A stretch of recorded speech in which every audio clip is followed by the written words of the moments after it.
कल्याण शंकर दुबे, सूरत नगरी न्यूज समाचार पत्र और वेब न्यूज चैनल में आप सभी दर्शकों का हार्दिक स्वागत करते हैं।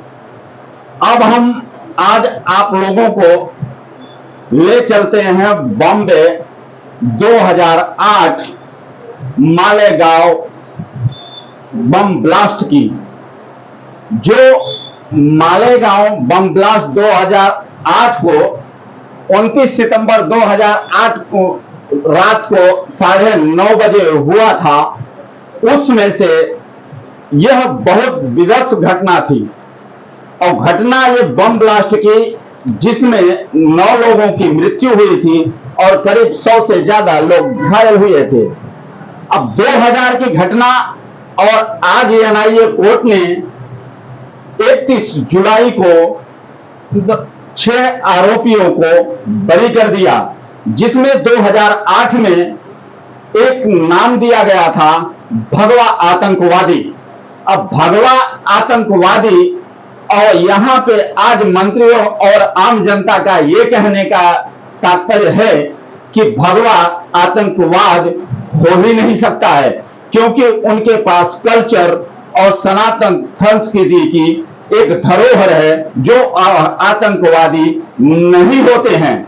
और यह आज 31 जुलाई 2025 को साबित हो गया।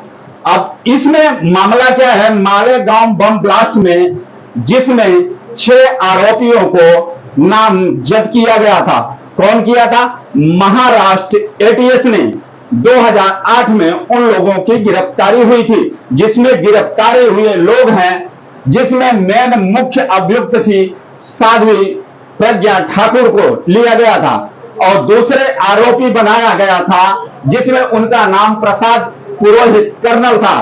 पुरोहित कर्नल का नाम आया था। अब इसमें मुख्य इनका आरोप क्या था जो मुंबई एटीएस ने लगाए थे? इसमें यह बताया गया था कि जो मोटरसाइकिल ब्लास्ट हुई थी और उसके लिए वह प्रज्ञा ठाकुर के नाम से रजिस्ट्रेशन हुआ था। अब प्रज्ञा ठाकुर की जो मोटरसाइकिल थी वह बम ब्लास्ट जहां हुआ था उसके वहीं पे मिली हुई थी। और दूसरा, ये जो कर्नल पुरोहित हैं, इनको आरोप ये लगाया गया था कि ये जम्मू कश्मीर से आरडीएक्स लेकर आए हुए थे। अब जम्मू का ये रिटायर्ड कर्नल हैं। और तीसरे हैं रमेश उपाध्याय, ये भी मेजर हैं, मेजर रैंक पे जो रिटायर हो चुके थे, इनको भी इसमें फंसाया गया था।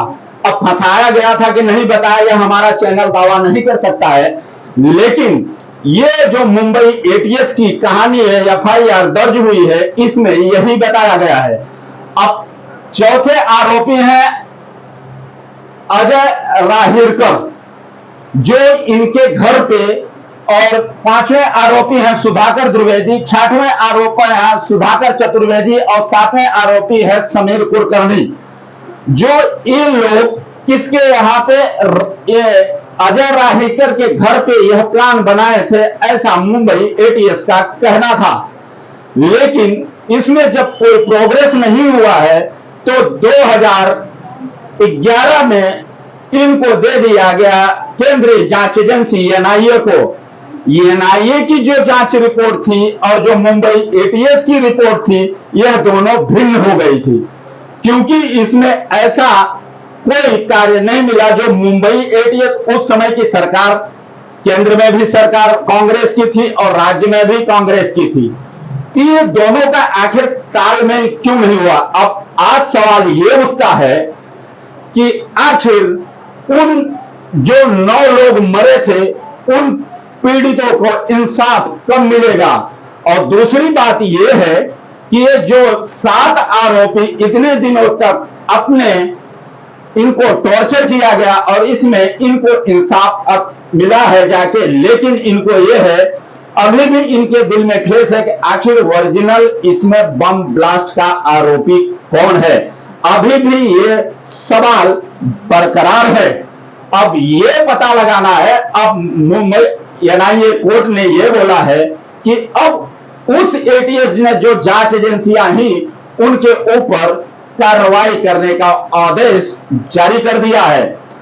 अब दूसरी घटना हम आपको बता दें, मुंबई का ही है, जो मुंबई में 11 जुलाई 2006 को लोकल ट्रेनों में सीरियल ब्लास्ट हुआ था, जिसमें उसमें 189 लोगों की मृत्यु हो गई लगभग।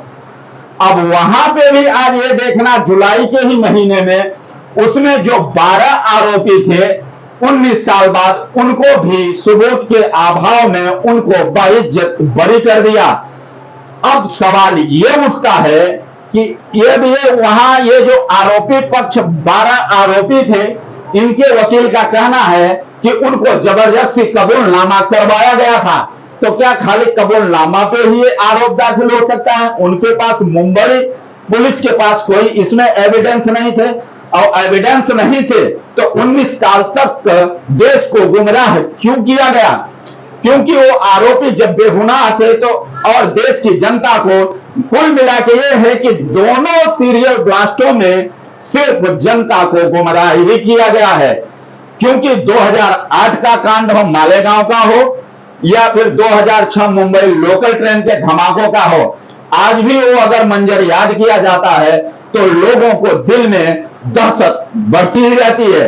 आज उनके परिवार मुंबई लोकल ब्रांच में जो अब ये ब्लास्ट बांद्रा, खार रोड, माहिम, भांडर, बोरीवली, ऐसे कई जगह पे सीरियल ब्लास्ट हुए थे लोकल में, जो 2-2 मिनट के अंतराल में। इसमें करीब 189 लोगों की मृत्यु हो गई, करीब 500 से लगभग लोग घायल हुए थे।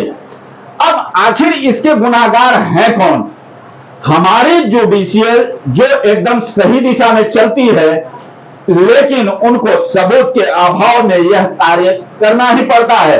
आखिर मुंबई पुलिस सवाल के घेरे में रहती ही है, हमेशा उसका नाता ही है।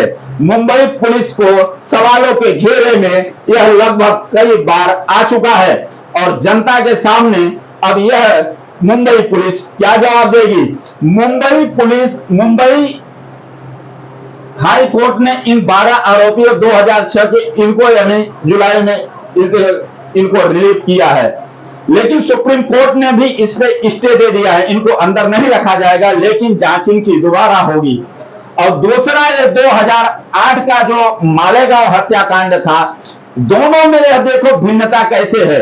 यहां भी आरोपी बरी हो गए, आखिर इसके असली गुनाहगार कौन है? कल्याण शंकर दुबे की रिपोर्ट, मुंबई सूरत नगरी न्यूज।